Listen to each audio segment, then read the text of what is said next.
సరిగ్గా చేస్తున్నారా? చేయండి.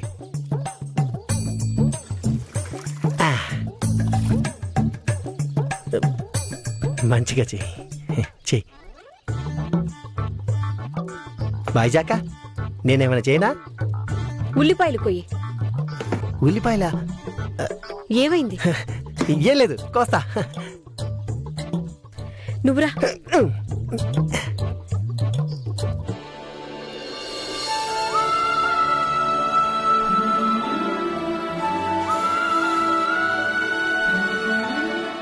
అరేవా, ఈరోజు చాలా దానాలొచ్చాయి. మంచిది. అన్న సంతర్పణ నిండుగా జరుగుతుంది. ఇప్పుడు అందరికీ రకరకాల ప్రసాదాలు తినే అదృష్టం కలుగుతుంది. బాయిజా అక్క, దానాలు తక్కువ వచ్చినా సాయి భోజనశాలలో ఎప్పుడైనా ఎవరికైనా లోటు జరిగిందా చెప్పు. అదే కదా నా సాయి మహత్యం.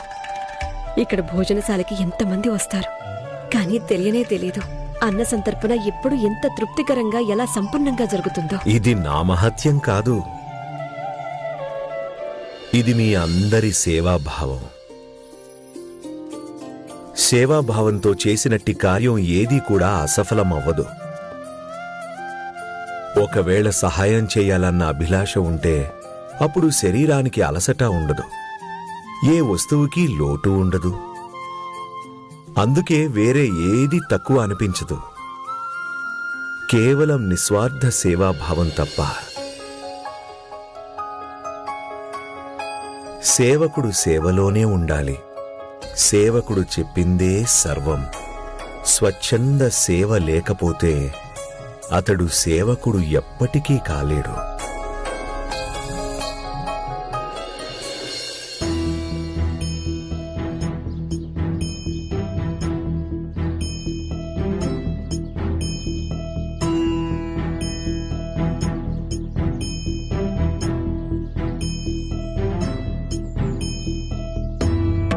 ఏమైందండి? అటు చూడు, ఎంతమంది జనాలు వచ్చారో దర్శనం చేసుకోవడానికి. అయితే మంచి అవకాశం, పదండి.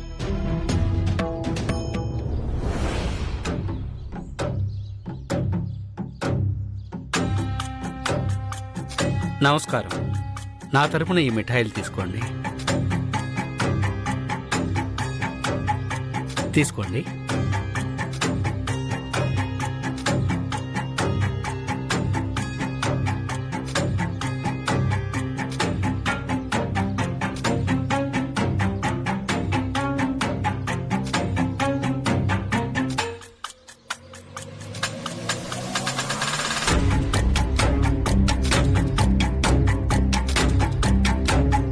తీసుకోండి.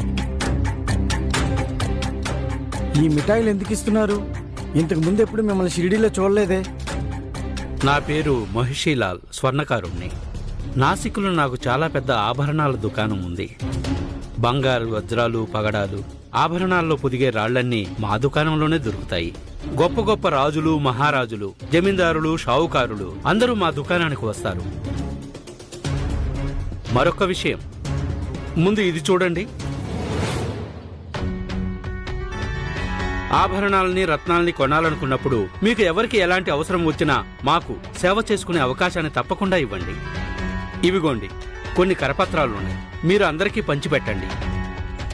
మీ ఇంట్లో వాళ్ళకి గాని లేక మీ మిత్రులు ఎవరికైనా గాని బంగారు ఆభరణాలకు సంబంధించిన అంశం ఏది ఉన్నా సరే మాకు తప్పకుండా ఒకసారి అవకాశం ఇవ్వండి.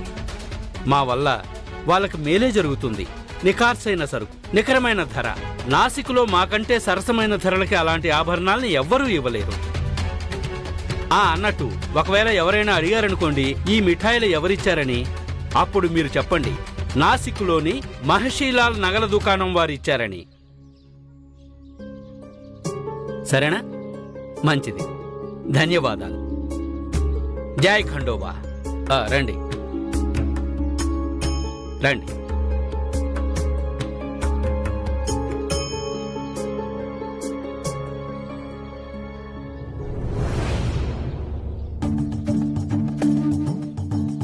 ఏం అవసరం మిఠాయిలన్నీ పంచిపెట్టడానికి? ఈ మిఠాయిలు సాయిబాబా కోసం తెచ్చాం కదా. చూడు భాగ్యవతి, ఇది వ్యాపారం పెంచుకునే పద్ధతి. డబ్బులు సంపాదించడం కోసం డబ్బులు ఖర్చు పెట్టాల్సి ఉంటుంది.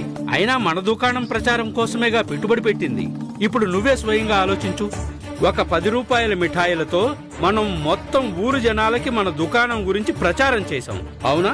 వీళ్లలో ఒక్క వ్యక్తి అయినా 100 రూపాయల ఆభరణాలు కొనుక్కెళ్ళినా అప్పుడు లాభాలు వచ్చినట్టేగా. సాయి కోసం మిఠాయిలు మళ్ళీ కొనుక్కెళ్దాం. అంటే మళ్ళీ ఖర్చా? భాగ్యవతి, నీకెప్పుడు చూసినా కేవలం డబ్బులు ఒకటే కనిపిస్తుంటాయి. చెప్పానుగా, డబ్బు సంపాదించడానికి డబ్బులు ఖర్చు పెట్టాల్సి ఉంటుంది అని. ఇక పద, మిఠాయిలు తీసుకుని సాయి దగ్గరికి వెళ్దాం. పద వెళ్దాం.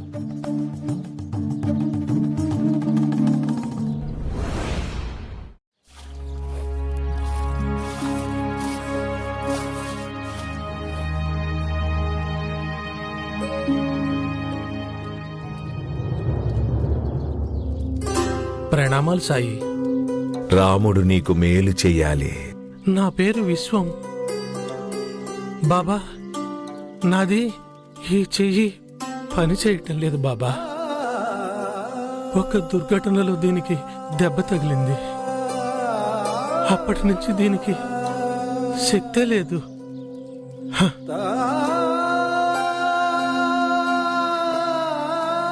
ఇక చెయ్యి నయ్యమని కారణంగా వ్యాపారం కూడా నష్టం వచ్చింది. పేదరికంలో జీవిస్తున్నాను. చూడు, నీ బాధ నేను అర్థం చేసుకుంటాను. కాని ఇవన్నీ జీవితంలో ఎత్తుపల్లాలు. ఒక్కోసారి మన చేతుల్లో ఏమీ ఉండదు. అంటే ఇక నా పరిస్థితులు ఎప్పటికీ మారవా సాయి? అలా ఏమీ ఉండదు నాయనా. జీవితంలో ఎలాంటి రోజులొచ్చినా సరే మన సత్కర్మలు మన కష్టాలని తక్కువ చేస్తాయి. సత్కర్మల అంటే ఏంటి? నా గత కర్మలు చెడ్డవా సాయి? నా వల్ల ఏమైనా తప్పు జరిగిందా? అందుకే నాకు ఇలా జరిగిందా సాయి? నువ్వేం దిగులు పడకు. రాముడు అంతా సవ్యంగా చేస్తాడు. నువ్వు రేపు సాయంత్రం నా దగ్గరకు ఒకసారి రా. రేపా? రేపు సాయంత్రం ఎందుకు సాయి?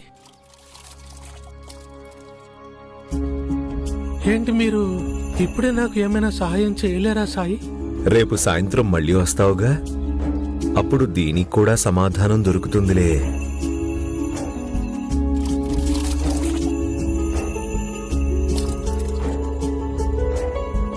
సరే సాయి, ప్రణామాలు.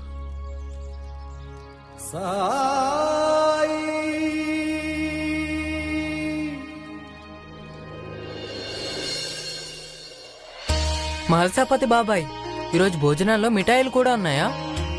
బాబు, ఈరోజు భోజనంలోకి మిఠాయిలేమీ చేయలేదు.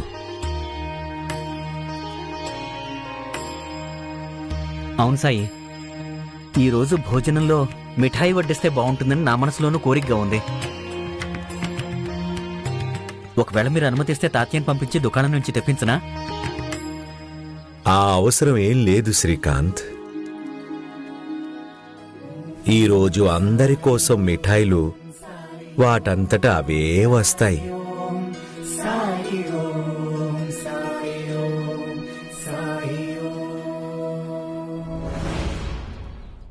సోదరా, నాకు ఈ మిఠాయిలన్నీ కట్టివ్వు. అలాగే. తీసుకో. వినండి, ఈ మిఠాయిలన్నీ పంపించండి. వెళ్ళండి, మిఠాయిలు తీసుకొని రండి. మొత్తం తీసుకురావాలి. వెళ్ళండి.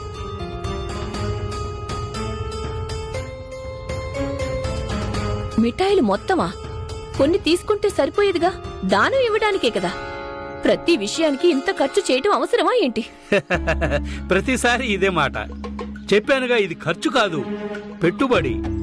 సాయిబాబా దగ్గరికి గొప్ప గొప్ప భక్తులు వస్తారు. వాళ్లలో కొందరు ధనవంతులు కూడా ఉంటారు. అరే, ఇప్పుడు మనం వాళ్ళ ముందు దర్పం ప్రదర్శించాలి. అప్పుడే వాళ్ళందరూ మన దుకాణానికి వచ్చేది. మీరు నా మాట ఎక్కడ వింటారులేండి. రామ్ కిషన్, మిఠాయిలన్నీ ఏమైపోయాయి? నేను పిల్లల కోసం కొన్ని మిఠాయిలు కొందామని ఇక్కడికి వచ్చాను. క్షమించండి పాటిల్ గారు, ఈ మిఠాయిలు మొత్తం షావుకార్ గారు కొనేశారు.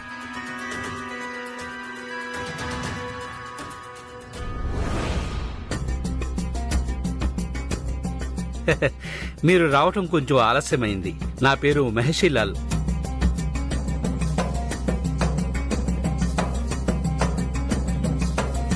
నాసిక్లో నాకు ఒక నగల దుకాణం ఉంది. సాయిబాబా కోసం మిఠాయిలు తీసుకోవటానికి వచ్చాను.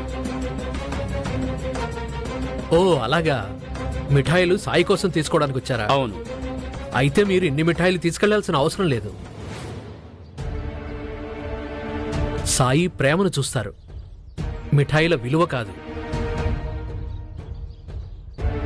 మీరు ఒక పని చేయండి, వీటిలోంచి కొన్ని మిఠాయిలు ఈ పిల్లలకి ఇవ్వండి. నేను మీకు డబ్బులు ఇస్తాను.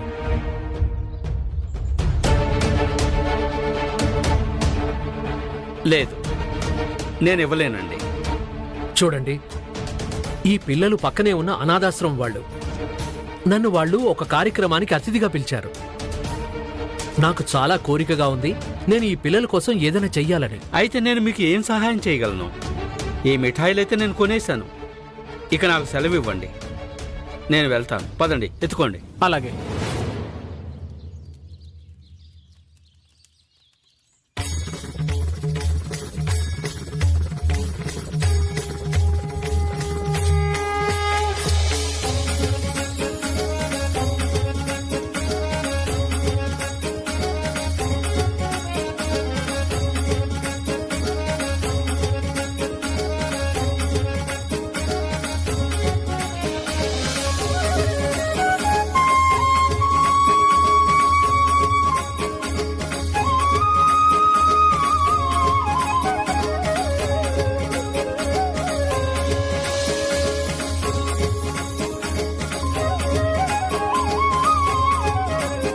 అరే, ఏమైంది? గంప కూడా లేవట్లేదు. అరే, ఒంట్లో బలం లేదా ఏంట్రా?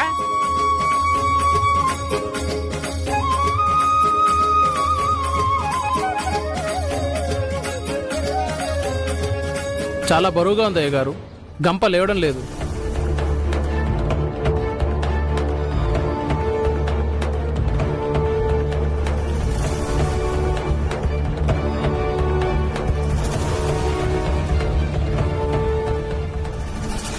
సాయి, నాకు ఈ గంప కావాలి.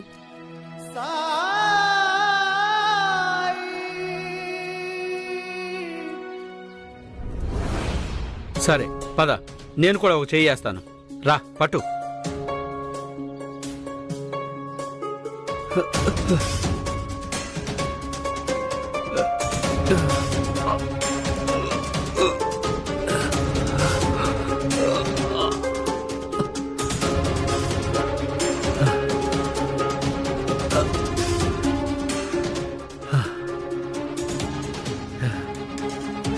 ఈ గంప ఎందుకు లేవడం లేదు?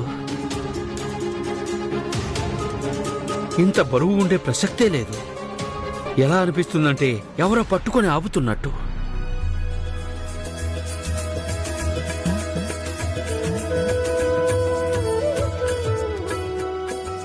ఓం సాయిరామ్. పిల్లల మనసు బాధపడితే అది సాయికి ఎప్పుడూ అంగీకారం కాదు. ఇప్పుడు మీరు ఈ గంప లేపకపోవడం కూడా అంతా సాయిలీలే.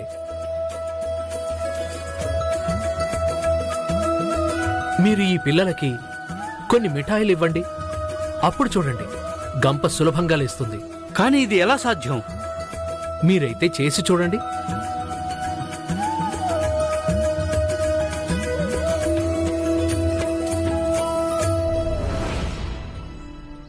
సరే, కానీ ఒకవేళ పిల్లలకి మిఠాయిలు ఇచ్చేది ఉంటే నేనిస్తాను, మీరు కాదు.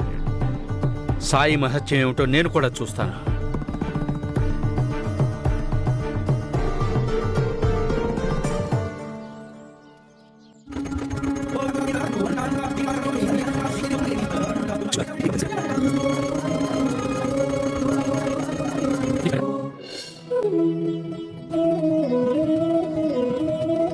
మీరు చెప్పింది ఎలా నేను ఇప్పుడు పిల్లలకు మిఠాయి పంచి పెడతాను. ఇదిగో పిల్లలు, మిఠాయి తినండి. మీరు అందరూ మిఠాయి పంచుకొని తినండి. ఇంకో విషయం, దాంట్లో ఎవరు కనిపించినా వాళ్ళకి కరపత్రాలు ఇవ్వండి. అలాగే బాబాయ్, ఇంకా మిఠాయిలు ఇచ్చినందుకు ధన్యవాదాలు. ఇదండి, మీ పెద్ద మనసు చూస్తే సంతోషంగా ఉంది, కానీ ఈ మిఠాయిలు నా తరపు నుంచి, కాబట్టి మీరు డబ్బులు తీసుకోవాల్సిందే. ఆగండి. వెళ్ళండి, మీ పని అయిపోయిందిగా. లడ్డూలు పంచిపెట్టారు, ఇంకా డబ్బులు కూడా పడలేదు. ఈ కరపత్రాలు పిల్లలు పంచిపెట్టేస్తారు. ఇక పదండి, సాయి దగ్గరికి వెళ్దాం. అది నిజమేలే.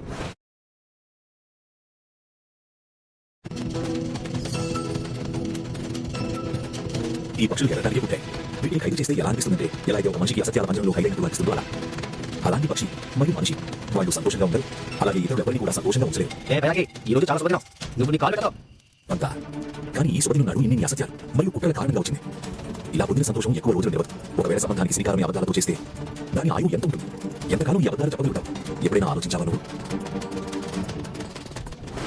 నువ్వు రావడానికి ప్రయత్నించావు, దాని పర్యవసానం చాలా తీవ్రంగా ఉంటుంది. పర్యవసానాల గురించి నువ్వు భయపడాలి. నువ్వు గమ్యానికి చేరుకోవడానికి తప్పుడు మార్గాన్ని ఎంచుకున్నావు.